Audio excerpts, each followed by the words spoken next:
하루하루를 우리 나이만큼 살아왔다라는 것에 대해서 생각할 때 참 그것도 기이한 것 같아요. 어떻게 어렸을 때부터 지금까지 하루도 멈추지 않고 이렇게 살아왔나. 그리고 우리의 나이보다도 앞으로도 더 마찬가지죠. 살아갈 날들이 얼마가 될지 우리는 알지 못하지만 그 날들을 또 생각할 때 하나님은 어떤 또 작품을 우리에게 써내려갈지, 또 어떤 일들을 통해서 우리가 또 새로운 날들을 바라보게 될지 우리는 아무도 알지 못하죠. 그러니 우리가 감사해야 하는 것은 그래도 하나님이 있어서 기대할 수 있는 것들이 있다는 거예요. 우리만 살아가고 또 우리의 삶만이 펼쳐져 있다면 기대할 것이 없는데, 우리 하나님이 우리를 향하여서 뜻을 갖고 계시고 또 가고 계시는 것이 있다고 생각하면 앞으로도 우리는 좋은 일들만, 그리고 또 평안의 일들만, 지금은 어그러졌다 한들 그것으로 끝이 아니라 앞으로 모든 것들이 다 협력해서 선을 이루는 아름다운 선한 일들이 여러분의 눈앞에 펼쳐져 있을 줄 믿습니다.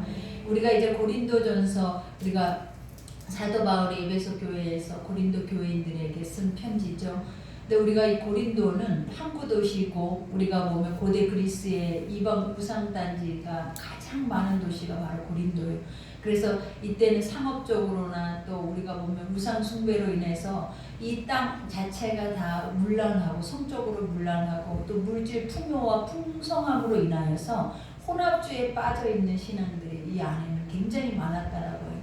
그러니까 우리도 그러잖아요. 세상에 가장 많이 부유한 땅에, 그 땅에서 우리가 살아낸다고 하면 그 땅은 다른 땅보다도 더 많이 타락하고 또 어떻게 보면 부패되어져 있는 모습들이 더 많이 보이잖아요. 그런 것처럼 오늘 말하고 있는 고린도 교회, 여기서는 고린도 교회라고 하지만 고린도 안에 있는 전체적인 교회를 의미하고 있는 거예요. 근데 오늘 이와 같이 사도 바울은 이 교회에 또 많은 여러 가지 분쟁이나 문제가 있는 것들을 보고 또 이와 같은 편지를 보내면서 그들의 마음을 다잡고 위로하고 또 그들과 또 믿음 안에서 함께 견고하게 가기를 원하고 있죠. 오늘 우리가 첫 절에 보니까 하나님의 뜻을 따라 그리스도 예수 사도로 부르심을 받는 바울과 형제 소스데네는 이렇게 말을 해요. 오늘 여기에서 하나님의 뜻을 따라 그리스도 예수 사도로 부르심을 받았다, 이 말을 서론에 하는 이유가 무엇이냐면, 이때 당시에 고린도 교인들이 많이 사도 바울의 사도직에 대해서 의심을 품고 또 그것에 대해서, 우리가 보면 사도 바울은 자칭 사도라고 하잖아요. 우리가 다른 사도들은 다 예수님의 제자로부터 시작이 돼서 사도로 부르심을 받았지만, 우리가 이 사도 바울은 직접적으로 다메섹 도상에서 하나님을 만남으로 인하여서 아버지가 이방인들의 사도로 부르심을 받았다라는 거예요. 그러니 우리가 보면 자칭 스스로가 나는 하나님 앞에 부르심 받은 사도다라고 이렇게 하면서 가지만, 하나님 앞에 자기는 부르심을 받고 이 모든 사명을 감당하고 있는 자가 맞다라는 것에 대해서 증명해주고 있는 거죠.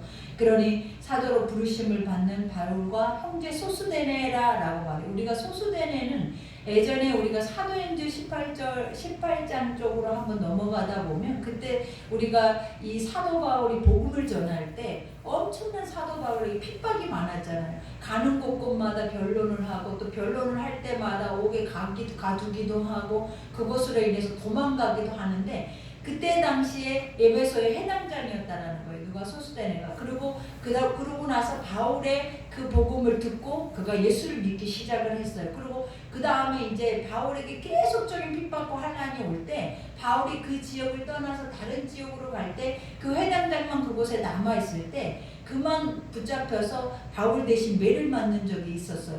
그러니 이 사람이 바로 누구냐면 바울의 동역자죠. 그리고 바울과 함께 모든 것들을 동역하면서 행했던 사람이라는 거예요. 그러니 소스데네는 고린도에 있는 하나님의 교회 곧 그리스도 예수 안에서 거룩하여지고, 이렇게 고린도에 있는 하나님의 교회 곧 그리스도 예수 안에서 거룩하여지고 라고 말하죠. 하나님은 우리에게 거룩성에 대해서 의미를 말을 하고 있어요. 그 말은 뭐냐면 거룩이라는 거, 구별되다라는 거예요. 그러니 아버지가 내가 거룩하니 너희도 거룩하라라는, 이 말의 뜻이 뭐냐면 내가 너희 하나님으로서 나는 세상과 하나님의 것과는 같지 않아요. 그러니 아버지가 세상 안에서도 너는 구별돼서 하나님의 것을 너희가 믿음으로 그 영적인 것들을 행하기를 하나님이 우리에게 요구하신다는 거예요. 그러니 여기에서도 성도라라고 말을 하는 그 자체도 거룩한 자들이 하나님 앞에 거룩하게 구별된 자들을 성도라고 부르는 거예요. 그러니까 우리가 처음에 교회를 오면 그 사람들에게 누구누구 성도님 이렇게 고백을 하잖아요. 이 말이 무엇이냐면 이제는 세상 사람이 아니라 이제는 하나님의 사람으로서 입교되어져서 하나님 안에서 구별돼서 그 말씀의 삶으로 살아내고자 하는 자들의 부르심을 말하고 있는 거예요. 그러니 여기서 성도라 부르심을 받는 자들과 또 각처에서 우리 주 곧 그리스도 그들과 우리 주 예수, 우리 주 대신 예수 그리스도의 이름을 부르는 모든 자들에게 하나님 우리 아버지와 주 예수 그리스도로부터 은혜와 평강이 있기를 원하노라. 하나님 앞에 부르심을 받고 그 아버지를 믿고 하나님 앞에 거룩하게 구별된 모든 자들에게 뭐가 있기를 원한다는 주 예수 그리스도로부터 오는, 그러니까 오직 우리 삶의 평강과 위로와 안식은 누구로부터 온다? 예수 그리스도로부터 온다는 거예요. 이거는 사람으로부터 오는 것도 아니고 환경이나 우리 안에 있는 물질로부터 오는 것이 아니라 다 누구로부터? 그리스도의 능력으로부터 이 모든 평강과 우리의 삶의 안식이 주어진다는 거예요. 그러니 여러분, 우리가 소망을 가지고 있고 그 소망이 없다고 해서 우리는 낭망하잖아요. 근데 우리가 어디에 소망을 두느냐가 가장 중요한 거예요. 지금도 오늘 사도 바울이 고백한 것처럼 하늘에 소망이 있고 예수께 소망이 있다면 우리는 날마다 매 순간마다 감사를 할 수밖에 없어요. 그리고 주님이 우리에게 하실 일들에 대해서 그분이 선하시고 온전하시고 기뻐하심을 가지고 우리 삶에 기쁨을 주시는 분이시기 때문에 우리가 예수님이 나를 통해서 뭔가를 하고 계신다고 생각하면 얼마나 기대가 되겠냐라는 거예요. 그러나 우리가 말하는 것처럼 세상에 소망이 있고 또 환경에 또 내 자녀의 물질에 또 어떤 눈으로 보여지는 것 안에 소망이 있다면 결국 그 소망은 무너질 수밖에 없는 것들이라는 것을 우리가 기억하셔야 된다는 거예요. 그러니 오늘도 여기서 얘기하죠. 그리스도 예수 안에서 너희에게 주신 하나님의 은혜로 말미암아 내가 너희를 위하여 항상 하나님께 감사하노니 그래요. 사도 바울이 고린도 교회를 세웠어요. 그곳에 가서 복음을 전하면서 많은 기적의 역사들과 많은 우상 숭배자들이 그 안에서 변화되고 주님 앞에 돌아왔다라는 거예요. 그러니 사도 바울이 이 고린도 교회를 생각할 때마다 항상 어떤 마음이 있었겠냐라는 거예요. 하나님이 그들에게 베푸신 그 은혜가 너무 컸다라는 거예요. 그리고 그 사랑이 너무 풍성해서 그것을 생각할 때마다 자기는 뭐 했다라는 거, 항상 감사하는 마음으로 산다라는 거예요. 여러분, 우리는 우리에게 주어진 것에 감사하잖아요. 하나님이 뭔가 이 세상 가운데, 이 나라 가운데, 우리 이웃 가운데, 우리 주변의 삶 가운데 베푸신 일에 대해서 사실 우리는 감사하지 않잖아요. 근데 사도 바울은 나를 위해서 사는 삶이 아니라 남을 위해서 사는 삶이기 때문에 그들에게 구원의 그 믿음의 싹이 나는 그 자체를 그들은 그 자체는 너무 기뻐하고 희열을 느끼면서 그것이 자기 삶의 전부인 것처럼 감사를 했다라는 거예요. 그러니 우리도 우리의 마음을 넓힐 때가 됐다라는 거예요. 이제는 우리 자신을 위해서 살면 안 돼요.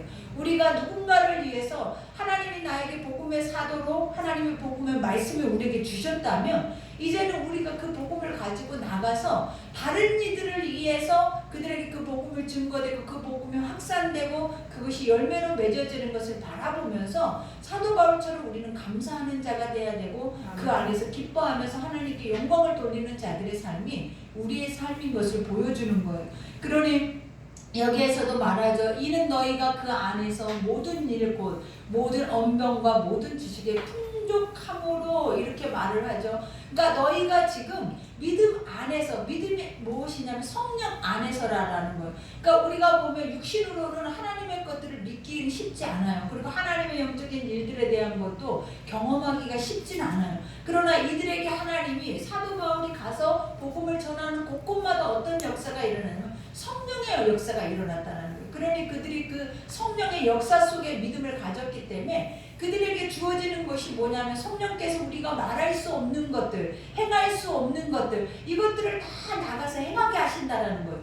그러니 우리가 말하지 못하는 것도 믿음의 사람들이 성령으로 거듭나면 그들에게는 언변술이 뛰어나요. 그러니 베드로에게도 말했잖아요. 어떻게 저렇게 아무것도 알지 못한 어부가, 무식쟁이가 어떻게 저렇게 권세 있는 말을 할 수가 있느냐. 이렇게 하나님이 그 많은 사람들이 그 소리를 듣고 있는 자들이 고백했던 것처럼 믿음의 사람들이 성령 안에서 거듭나면 그 주변의 사람들이 그들의 그 입의 권세를 보고 놀란다라는 거예요.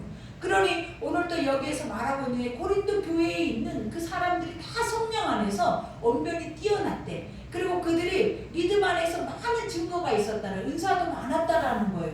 그러니 여기에서도 말하고 있는 것처럼 모든 지식에 풍족하되 부족할 것이 없다라는 거예요, 교회가. 그러면서 그리스도의 증거가 너희 중에 견고하게 되어, 그리스도의 증거가 견고했다라는 것은 너희가 예수를 만났다라는 거예요. 그리고 그 만남으로 인하여서 날마다 너희가 입을 열 때마다 어떤 역사가 일어나는 거예요.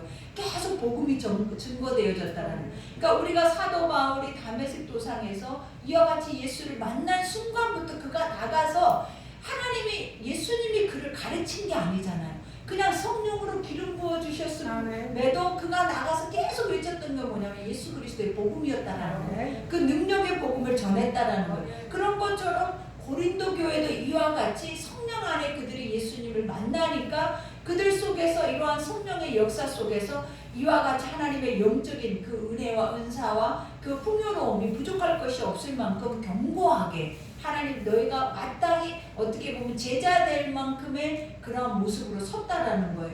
그러니 여기에서도 말하는 건 너희가 모든 은사에 부족함이 없이 우리 주 예수 그리스도 나타나심을 기다림이라. 결국은 뭐다? 지금 너희들에게 영적인 소망이 무엇이다? 재림예수다라는 거예요. 우리가 초림예수를 성령으로 만났잖아요. 그리고 그 성령 안에서 거듭나서 그들은 그 복음을 안고 산다라는 거예요. 근데 이제 그들이 소망하는 것이 무엇이다라는 거예요. 다시 오실 예수를 기다린다라는 거예요. 그러니까 우리 속에 재림 예수를 기다린다라는 것은 무엇이냐면 깨어있다라는 거예요. 날마다 그 복음을 땅끝까지 이르러서 증인되기 위해서 그들이 애쓰고 힘을 쓰고 있는 모습을 보여주고 있는 말씀이에요. 그러니 여기에서도 주께서 너희를 우리 주 예수 그리스도의 날에 책망할 것이 없는 자로 끝까지 견고하게 하시리라. 그러니까 아버지가 재림 예수까지 우리가 다시 오실 예수를 사모하고 깨어서 그 증인의 모습으로 이렇게 삶을 살아내면 하나님이 뭐 하신다는 거예요? 주님이 오실 때 책망할 것이 없게 하나님 우리 편이 되어 주신다는 거예요. 그러니까 모든 인간의 죄사함은 다 무엇으로 이루어지냐? 구원으로 이루어지잖아요. 그러니 우리의 죄가, 인간은 스스로 그래, 과연 죄가 사해질 수 있을까? 내가 하나님 앞에 내 죄를 아뢰고 고백한 데서 나는 완전하게 깨끗한 사람이 될 수 있을까? 우리는 우리 스스로가 이것을 못 믿는다라는 거예요. 그러니 많은 사람들이 아직도 어렸을 때의 죄, 예수 믿어도 어렸을 때의 죄, 과거에 자기가 잘못한 그런 행동이나 행위에 묶여서 살아내는 자들이 많아요. 그러나 주님이 말했잖아요. 주 예수를 믿으라고. 그래야만 하나님께서 우리의 모든 죄를 사해 주실 뿐만 아니라 그 죄 안에서도 자유케 하신다는 거예요. 그리고 죄사함의 권세를 줘서 그 죄와 사망과 어둠에서 건져내 주신대. 그 건져냈다라는 그 자체가 무엇이냐? 구원이라는 거예요. 그러니 우리가 예수를 믿고 우리 죄가 예수 앞에 토설되고 그 토설됨이 주님 앞에 합당하게 그것이 되돌이키즘의 그 회개의 삶으로 바뀌었다면 우리는 의심할 바가 없이 우리는 의인인 거예요. 하나님이 우리를 의롭다 하시고 칭의하시고 하나님이 그 안에서 우리를 구원해 주시고 어여쁘다 하신다는 거예요. 그러니 오늘도 여기에서 말하는 것처럼 너희를 불러 그의 아들 예수 그리스도 우리 주와 더불어 교제하게 하시는 하나님은 미쁘시다 그러죠. 너희를 세상 가운데 불러서 하나님을 알게 하시고 그 다음에 그 하나님의 아들이신 예수 그리스도와 연합할 수 있도록 성령 안에서 우리 안에 연합할 수 있는 은혜를 주시는 그 자체가 뭐하다라는 걸 미쁘시대. 우리 안에 굉장히 큰 축복이다라는 거예요. 그러니 여러분 오늘도 우리가 가장 큰 축복이 무엇이냐면 예수 그리스도와 연합될 수 있는 은혜가 있다는 거예요. 근데 그 연합은 어디에서부터 온다? 우리 안에 모든 죄를 사해지는 데서부터 오는 거예요. 아버지가 그랬잖아요. 마음이 청결한 자는 하나님을 볼 것이라고. 우리의 안에서 내 안에 있는 모든 죄와 사망의 것들을 아버지 앞에 아뢰는 거예요. 하나님은 우리에게 그 모든 것이 죄 있다고 정죄하시거나 그것으로 바로 심판하시는 것이 아니라 우리가 그것을 아랠 때, 통해 자복할 때 하나님은 그것을 가장 사랑하신다는 거예요. 그리고 우리를 자유케 하시고 우리 안에 평안을 주실 뿐만 아니라 아버지가 우리 속에 오셔서 우리와 더불어 먹고 마시면서 그 모든 일들을 행할 수 있는 은혜를 베풀어 주신다는 거예요. 그러니 10절에 보니까 형제들아 내가 우리 주 예수 그리스도의 이름으로 너희를 권하노니 모두가 같은 말을 하고 너희 가운데 분쟁 없이 같은 마음으로 같은 뜻으로 온전히 합하라. 지금까지 사도 바울이 로마서에도 계속 그랬잖아요. 로마에 편지를 보낼 때에도 너희가 한 마음 한 뜻으로 하나 되어지기를 원하노라. 그러니까 이거는 하나님 앞에 많은 그리스도 안에서 우리가 거듭나고 또 믿음의 삶을 살아내지만 그들 속에는 수없이 많은 논쟁이 있었고 수없이 많은 이단적인 것들이 있었고 또 더 중요한 파벌들이 있었다라는 거예요.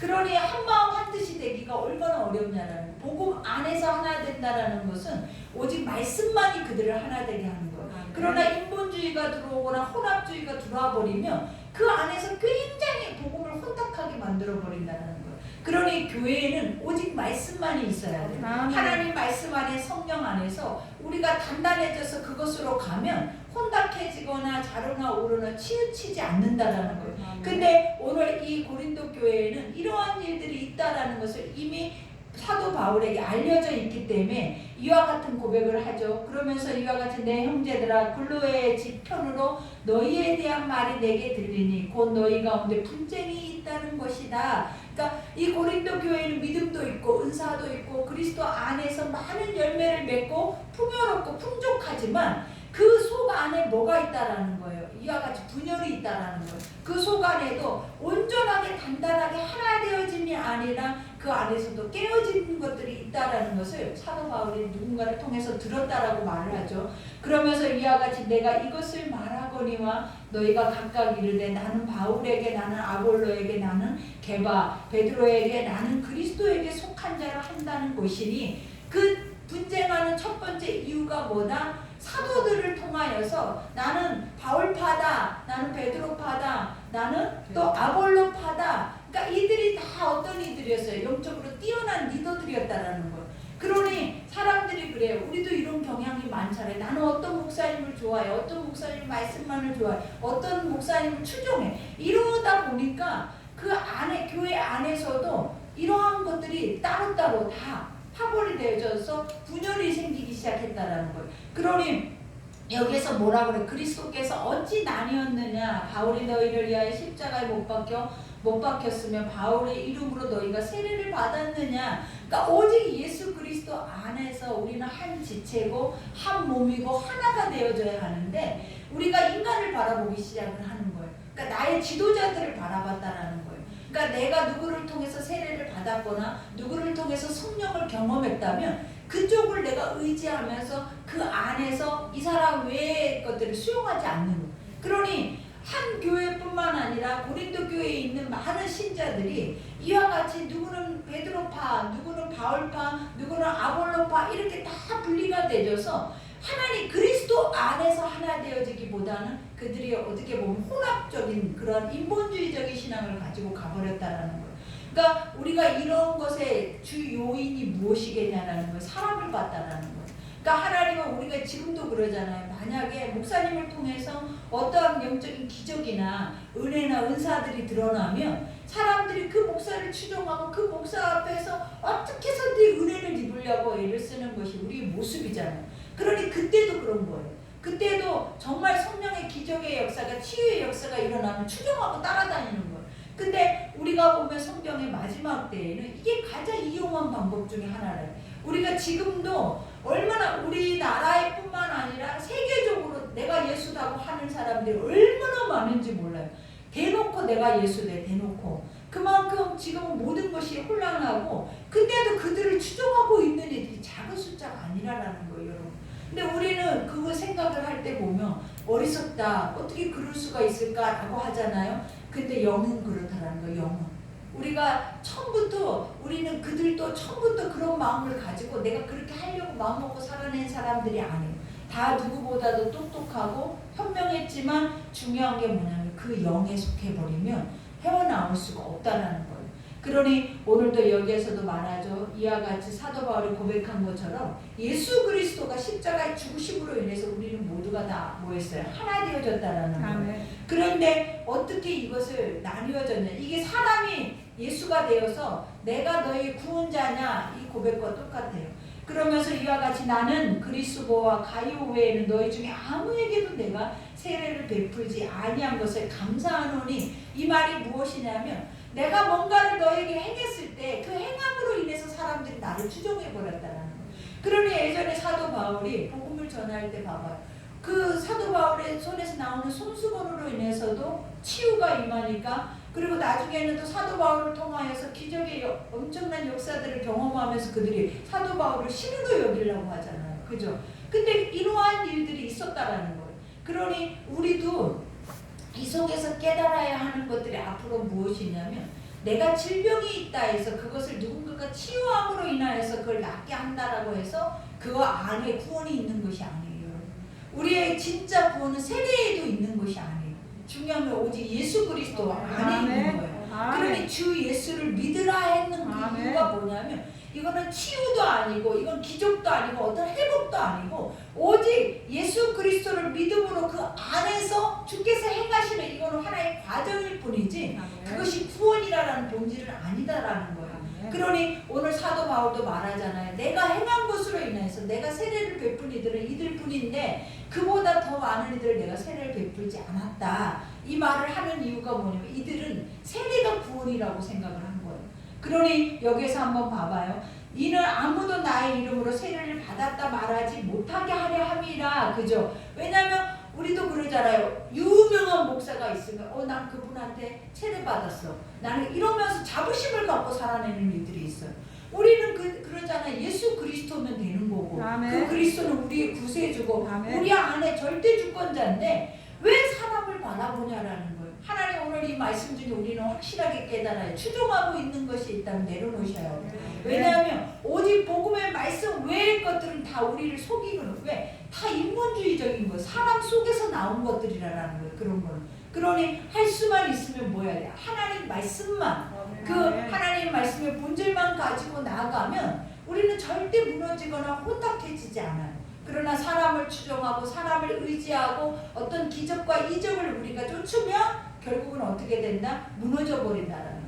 그러니 오늘 여기서도 말하죠. 내가 또한 스데바나 집 사람에게 세례를 베풀었고 그 외에는 다른 누구에게도 세례를 베풀었는지 알지 못하노라. 그리스도께서 나를 보내심은 세례를 베풀려 하려 하심이 아니요. 그래요, 여러분. 그죠? 그러니까 이 말이 무엇이냐면 세례만이 중요한 것이 아니다. 이건 과정이다. 무슨 과정? 예수를 믿기 위한 과정.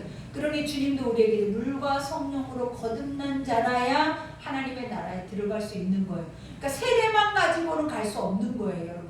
세례는 아버지를 믿기 위한 수단이라는 거예요. 그러나 뭘가 있어야 된다? 성령으로 거듭나야 된다는 거예요. 그러니 우리가 하나님의 영으로 말씀으로 우리 안에 새롭게 이제 것은 지나갔으니 보라 새 것이 되는 그러한 피조물의 모습들이 우리 속에 있어야 거듭났다라고 하는 거예요.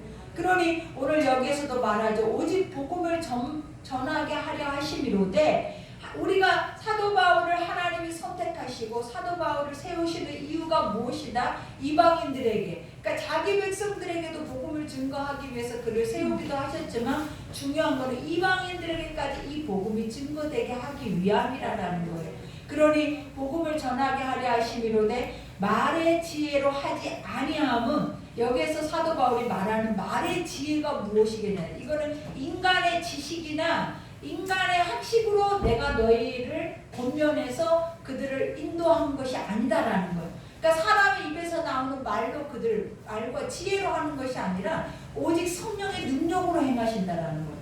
그러니 여기에서도 말하죠. 오직 복음을 전하게 하려 하심이로되 말의 지혜로 하지 아니하면 그리스도의 십자가가 헛되지 않게 하려 함이라. 이 말은 세상의 눈에 드러나는, 세상에 많은 사람들이 우월하다고 하는 것으로 인해서 복음이 증거되고 그러지 않는 이유가 뭐냐면 예수 그리스도는 우리의 죄를 위해 십자가에 죽으셨다는 거예요. 이 말은 뭐냐면 가장 낮은 곳에 임하셔서 그 낮은 자리에서 하나님은 뭘 하셨다는, 구원을 이루셨다는 거예요.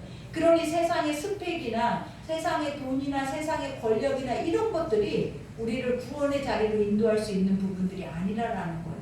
그러니 언변술이 뛰어나고 말을 잘하고 강연을 잘하고 이런 것이 구원을 주는 것이 아니라 무엇이 오직 하나님의 말씀의 능력이, 성령의 능력이 우리를 구원의 길로 인도할 수 있는 길이라는 걸 보여주는 거예요.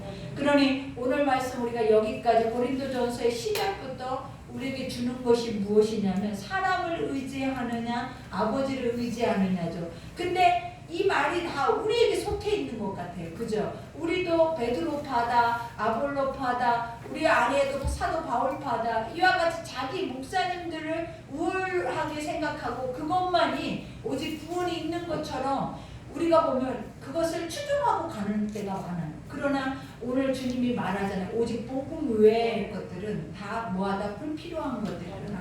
그러니까 그것이 아무리 기적이 일어나고 능력이 나타나도 오직 말씀에 비교했을 때 말씀과 그것을 맞춰봤을 때 그것이 합당하지 않는 것들은 다 어떻게 보면 거짓된 것들이라는 거예요. 그러니 마지막 때가 될수록 우리 인간들의 나약성을 무엇이 이용하냐면 사단이 이용하는데 어떻게 이용하냐면 신비적인 것을 가지고 이용할 수도 있어요. 근데 그 신비적인 것들은 우리가 마술로도 봐봐요. 마술적인 것으로도 인간을 속이잖아요. 그리고 그것으로 인하여서도 사람들이 얼마나 기이한 현상이라고 생각을 할 때도 많잖아요. 그런 것처럼 진짜 실질적인 하나님의 영적인 능력이 아닌 신의 능력이 신의 영적인 치유와 회복이 아닌 이와 같이 인간 속에서 만들어낸 술수나 이런 인간의 그러한 어떻게 보면 자기 욕심을 채우기 위한 방법과 도구로 하나님의 백성들을 이용할 때가 있다는 거예요. 그러니 마지막 때는 여러분들이 가장 주의해야 하는 것 내가 늘 말했잖아요. 유튜브도 내가 주의해서 보라고 했던 것 중에 하나가 뭐 예언적인 거, 또 치유적인 거 이런 것들을 보았을 때 말씀과 빗대서 그것을 확인해 볼 때 그것이 옳지 않은 것들이 너무나 많이 일어난다는 거예요. 그러니 무조건적으로 그것을 취하지 말고 하나님의 말씀, 있는 말씀 그대로 본질 안에서 우리가 주의 것들을 깨달을 때 가장 건강하다라는 것을 여러분 기억하셔야 돼요. 그러니 우리가 오늘 말씀은 여기까지입니다. 그러니 우리의 마음속에서 다시 깨달으셔서 우리가 옳지 않은 거, 또 우리가 옳게 생각하지 못하는 것들, 내가 누구누구 또 이렇게 추종하는 것들 이런 것조차도 하나님은 기쁘시지 않아요. 그러니 오직 말씀을 묵상하면서 그 말씀이 나에게 오늘 뭐라 하시는지, 그리고 또 그 말씀을 통해서 하나님은 내가 오늘 어떻게 살아내기를 원하시는지 그 뜻이 무엇인지를 분별하려고 하는, 왜냐 우리 하나님은 죽어있는 하나님이 아니라 살아계신 하나님이기 때문에 우리가 아버지 앞에 묻고 기도하고 하나님 앞에 묻고 주님 앞에 침묵하고 있으면 아버지는 그것을 사람을 통해서 알게 하시든지 말씀을 통해서 알게 하시든지 그걸 알게 하신다는 거예요. 그래서 깨달아서 우리가 옳은 길을 갈 수 있도록 또 하나님의 길을 갈 수 있도록 하나님이 우리를 인도해 주실 줄 믿습니다. 그러니 우리 오늘 말씀 생각하면서 우리 기도할 때 하나님 우리 속에도 이러한 분쟁이 있고 또 분열이 있고 하나님 안에 한마음 한뜻이 되지 못하는 연약함들이 있습니다. 아버지 우리 안에 은사도 있고 또 은혜도 있고 하나님이 주신 풍성한 말씀도 있는데 오늘 이 고린도 교회에 있는 이러한 행태처럼 우리 속에도 이러한 것들이 있음을 고백하셔서 이러한 것들이 나타나지 않고 오직 예수 그리스도 복음 외의 것들은 우리에게 서지 않도록 하나님 말씀의 것들만 또 성령의 것들만 우리 안에 임할 수 있게 해달라고 우리 시간에 주여 일창하고 기도하겠습니다.